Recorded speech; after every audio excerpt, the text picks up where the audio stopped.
Hey, what's up, everybody? It's your boy Black. Today we're going to talk about season 10, episode 7 of Ready to Love. Now, this show took a hiatus like none other. The last episode was in March. We're in August. We're finally getting that 7th episode. I don't know what happened. I don't know what's going on, but I feel like you guys did. Like, I almost forgot about the show. But an episode came on this past Friday, so I thought I'd do a reaction today. Now, first things first. Now, Fitz and what's his name? Eddie. Fitz and Eddie both got eliminated. They took it well. They took it maturely. And they seem to have learned something from the error of their ways. They're going to do things differently moving on. So that's a positive note. But then Tommy comes and tells the guys, hey, guys, you can ask the ladies' exes anything. You get to meet the ex and ask the ex questions. But in turn, the ex gets to ask you questions as well. So I've never been a fan of this. Every season they bring this back. I don't understand why do I need to talk to your ex to get to know you. It's crazy. I don't know who came up with that idea, but I am against it. But the show must go on. All right, so let's start with Hussein and Angie. First off, let me say I think Angie has lost a little weight since the last time they aired this thing, until episode 6. I think she lost a little weight, so I'm thinking it was a gap in production. You guys let me know what you think, but I think it was honestly a gap in production. Now, it starts off with Hussein meeting her ex, and he immediately says, about his nervousness and wiping sweat off his forehead and this, that, and the other. I don't make those type of jokes because the last thing I want another man to feel is that I'm intimidated by him. So that kind of joke, it didn't fly for me. And there's always a little truth in every joke. So if you were nervous, get that out the way before you get there. But don't let no man make you think that they're making you nervous, bro. This is not a good look. Okay, the way Angie and her ex were laughing back and forth, it made me feel like they are too good of friends. And that's why I don't like meeting exes like this, because any hint of any type of interaction or still that the history there, I respect the history, but I don't need to see it. I don't need to be a part of it. Y'all not gonna kiki and haha in front of me. So to me, I think that right there would have been a flag for me. I don't know what color the flag is right now, but that would have been a flag for me, definitely. Okay, so then Hussein is asking the question about what made you guys break up. What was the biggest issue you guys have? Her ex said it was communication. Now, communication is something that can easily be fixed for some people it can. It really just depends. But I think that's too light of a subject for them to be kiki and a haha in the way they are, for communication to be the issue. So that can easily be resolved in their quote unquote friendship that they have now. So I wouldn't like the vibe of that. Again, this is why I say I don't like this, because I'm looking at everything. I'm reading the signs to everything. So don't have your ex around me talking about, this is what I like about her, this is what I didn't like about her. I don't need to hear that from you, sir, because I'm thinking it's too much. I don't even like the fact that she had your number to come to this meeting in the first place. Why are you still talking to your ex? It's a whole thing. It's a whole thing with me, guys. So gotta be honest with you about that. So tell me, why did Hussein feel the need to give them advice as if he is a marriage counselor? It's important to be able to communicate with your man, and he's saying this to Angie in front of her ex, like they're in a couple session or something. I don't know what's going on, but to me, I'm like, bro, you trying to get her? You trying to get them back together? You gotta do better with this. But then once they finish interacting, he said something. He said, I have the information now to go back to the meeting with. No, that's not the purpose of this. The purpose of this is that you find out, okay, were there any red flags you got? Was there anything about her interaction with her ex that you didn't feel? How was your chemistry with her? All of that. And why was she sitting on the same side as her ex? I'm here with it. You feel me, guys? I'm here with it. Why are you sitting on the same side as your ex? You need to be sitting over here with me. That's your past. I'm your future. We're not doing that. But he said, taking things back to the meeting, bro, process things first for you. Don't be in a hurry to go back and gossip about your date or whatever, what have you. That just not masculine. Not masculine. All right, so next up we have Jay and Cara. Jay gets to meet Cara's ex. Now, to me, her ex came in with a lot of energy, okay? It was the cadence of his voice. It was how he said, what did he say? He said, only always, when she was asking, when he was asked, how much do you love her or something like that. He said only always. It's the cadence, it's the sound of his voice that makes me think he's either a current or former tambourine player. Now, I don't know if you guys know what that means, but I'm going to be respectful. I'm going to say it seems like he's formerly or currently a tambourine player. Because and then the essence of what he gave through the whole interaction, man. I just hate this. You can't do this. You can't say those things to me about a woman that I'm interested in. You can't tell me you still in love with her. You still think she's this and that. But the big thing, brother said she was a humble servant. Talk about context. I need context for that, bro. You don't just sit there and say a woman is a humble servant in front of her and think that's going to fly. No, what is you talking about now? You know what I'm saying?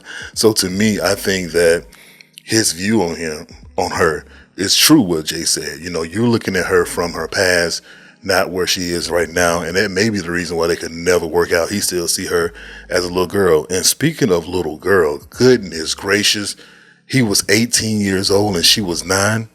What kind of sick, twisted mind do you have to say, you're 9 years old and I'm going to wait until you turn 18? Then he said the minute she turned 18, he jumped on her. Like who does that, man? Like who does that? So I hope that production had the police outside on the corner waiting for him to come on outside back to his car. Because that right there to me is a no-go. Like, why are you doing this, sir? That's crazy to me. Tell me what you guys thought about that immediately when you heard the age gap from 9 to 18. What was your initial thoughts when you heard that? Because I was floored. And then now, whatever age he is, now he still has a crush on her. Like, therapy. Now, one thing I did like and appreciate from Jay is that, you know, he said it with confidence. He said, I'm not really worried about you. It's not about me. It's about her future. I'm her future. You're her past, bro. I like the check, but it definitely needs to be checked. The fact that he's saying he still got feelings for her and will always love her. And we ain't coming for all that. I ain't coming to hear all that, bro. Stick to the plan. Production gave you a script, what you need to talk about, what we need to do. So stick with that. Don't start talking about the crazy stuff with me. That ain't gonna get you nowhere, but in trouble or hospital. And tell me, why did her ex look flushed in the face? I don't know if anyone else saw that. He looked flushed in the face. It's like he drinks 3 times a day or recovering, or I don't know. It just has that look. I mean, if you guys know what I'm talking about, with that look that you reek of alcohol, that look that you drink, that you have an issue or maybe a concern. But either way, it just was a different vibe, and just how he just came in there, just very interesting, to be respectful. Okay, so next up we have Shanice and Cisco. So there was a comment about dudes popping off and getting hit in the face. I don't know where that came from, but what really shocked me to my core is, why is it that everyone is getting exes from their past, like middle school, high school boyfriends? Why do you have to go back that far? That's a big red flag to me. You can't find anyone that's current that you can talk to, that you can bring up here, that can speak about your relationship in a mature way and move on from there. You have to get someone, your college sweetheart, high school sweetheart, someone who knew you back then. Like, again, the emphasis on the fact that, why is it that you still have their number? If you dated them from high school or whatever, if they're your best friend now, you just, like, what is going on? Why are you guys still in touch? You know, if it was high school, middle school, elementary, whatever it was. So I just don't get that. But Cisco I don't know what kind of moment he had or whatever, but him saying and emphasizing on Tay's beauty. How are you going to correct the woman that you're there for about another woman that's not there? And then soon after he said that, he lost track of everything he was saying because he was thinking about Tay's beauty. Shanice was completely turned off by that, or should be completely turned off by that. I don't know any woman that really would put up with that. So that would have ended the date or whatever this was early, if that were to ever happen to a thug like me. Okay, because I'm just saying, if someone is with me and you're emphasizing someone else's accolades, and it's just not a good look. It's just not a good look. So I don't understand. Cisco don't be playing with a full set all the time. I know you guys feel that too. He doesn't play with a full set. So Cisco lost me on this one. Bottom line, just lost me. Okay, so up next we have Cam and Sahara. they've been kicking it a while now, and I'm trying to understand why there is a connection there, and it just doesn't seem like it'll be an easy connection to have. I think Sahara has a lot of things she needs to work on personally. I think it's some adjustments that need to be made, like mentally, not in that way, like attitude adjustments, like not taking things so personally, not taking things the wrong way. Take a moment, take a breath, and think about things that are being said about you or with you, or to encourage you or criticize. Have those open mind to be able to receive that. But I also think that Cam is this type of guy. He seems like he wants to be the guy that rescues a woman. You going through X, Y, and Z. You giving me this story, so let me come and heal you from your trauma. And that's not really a productive relationship. Now, it's okay to be there for your partner or say that you're into them enough to want to do that, but you can't jeopardize and waste so much time with working with someone about past trauma. That they're not trying to work on themselves. So if she says she was in therapy and she says she's working on things, or she's giving you some examples of what she's doing, then I can see it being beneficial, or can it be helpful, and to come in and add some value to it, showing her a different side of what dating could be like in a positive way. Nothing is wrong with that. But to view it like I think Cam does, it's like he's going to come in and try to rescue her from the things that she's experienced. And that's not something that's really possible unless they're actively seeking to self-help themselves. Hassan, Rose, and Cam are next. And I don't know if I like that either, that dynamic either. But, Rose's ex mentioned that, it's not much about her that, that he has an issue with or whatever. It's just the fact that he doesn't feel needed or wanted or desired, like she can do everything herself. So he was having a hard time in finding his place in her world. And a lot of men do face this in relationships where they're with someone who is very independent, self-reassured themselves. So it's like they don't really have a need for anyone because they've been doing things on their own for so long.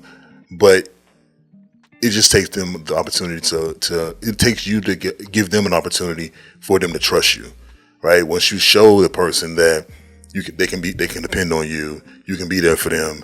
Those are positive things. Like, you do that consistently, then you'll start to see more and more women kind of let go.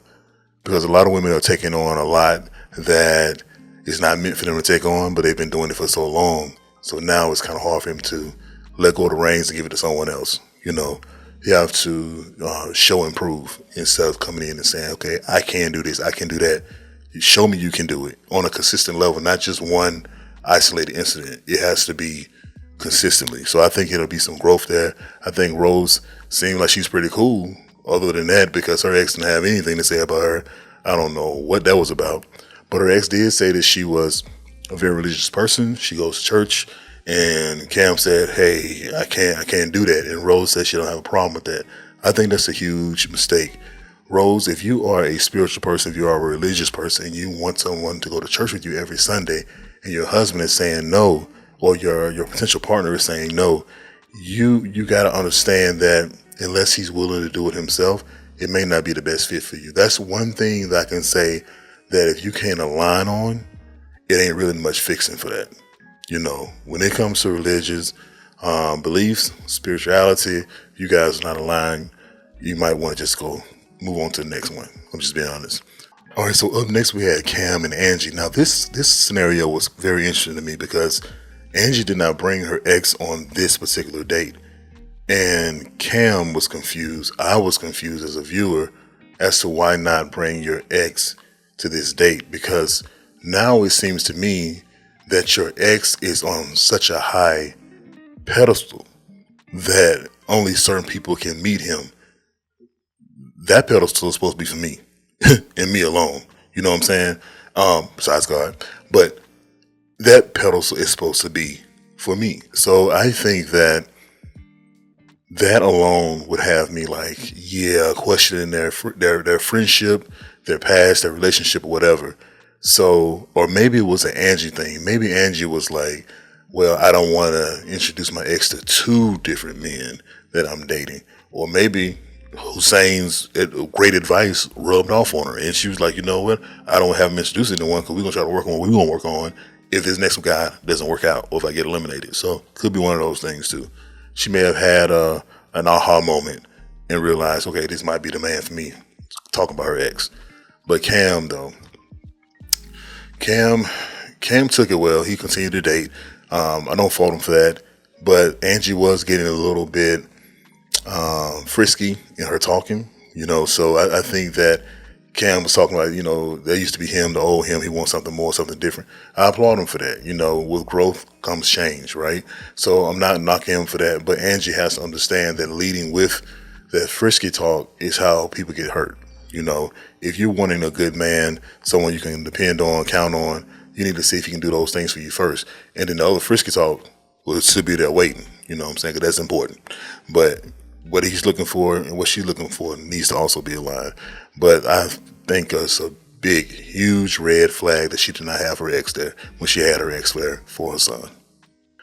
Okay, now we have Naeem, Caleb, and Dion. So this interaction started off a little hazy for me because at first I was like, what's going on? Because I heard Naeem make a joke about her cheeks, and I'm like, that's inappropriate. But then when she stood up, I saw what she had on. I was like, oh, okay. That's why she wasn't offended by it. That's why they could laugh about it, because she had them out.